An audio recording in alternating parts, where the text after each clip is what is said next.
আসসালামু আলাইকুম, সবাই কেমন আছেন? আজকে আমরা দেখাবো আইপিএস এর ওয়ারিংটা করছি, এটা কিভাবে কি দেখাইতেছি। আমি আগে একটা ভিডিও করছি, ওই ভিডিওতে দেওয়া আছে সুইচ বোর্ডে কিভাবে কানেকশন দিতে হয়। এটা হয়েছে মেন পয়েন্ট, এইখানে আইপিএসটা মূলত থাকবে, এই জন্য এটা আইপিএস এর পাওয়ার দিছি। আইপিএস এর পাওয়ারটা অবশ্যই ডাইন পাশে ফেস থাকতে হবে, যেটা টেস্টটা জ্বলে ওইটা ডাইন পাশে থাকতে হবে। ফ্ল্যাগেও সেম ডাইন পাশে থাকতে হবে, বাম পাশে থাকলে কিন্তু হবে না, ডাইন পাশেই ফেস থাকতে হবে। আইপিএস এর ডাইন পাশ দিয়েই ফেস বের হয়। আমরা পাওয়ার সকেটটা লাগাই দিতেছি।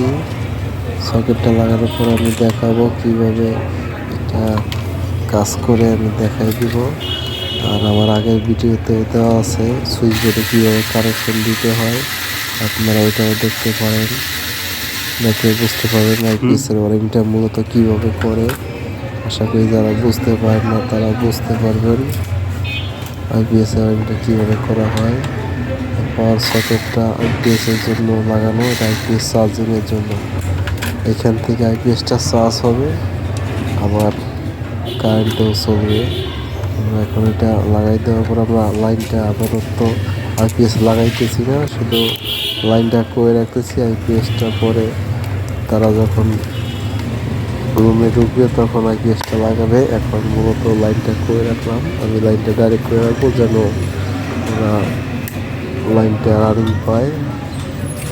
আমি ফ্ল্যাগটা লাগাই দিতেছি, ফ্ল্যাগটা লাগাই দিলাম।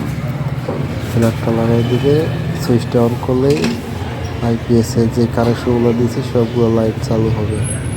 আর যদি সুইচ অন না করে তাহলে তো আবার আইপিএস এর লাইন চলবে না, এখন বন্ধ থাকবে। এই জন্য সুইচটা আমি অন করে দিতেছি।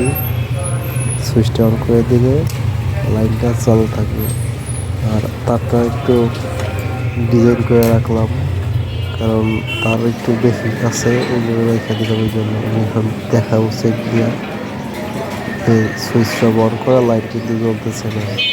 আমি আইপিএস এর সুইচটা বন্ধ আছে এখন পাওয়ার সকেটে। সুইচটা এখানে অন করে দিব, অন করে দিতেছি, অন করে দিয়েছি, দেখছেন সকেট লাইট জ্বলে উঠছে। আবার অফ করলাম, বন্ধ, অন করলে চালু হয়। ঠিক আছে, তার মানে কাজ সম্পূর্ণ হয়েছে। ভিডিওটি ভালো লাগলে লাইক করে দেবেন।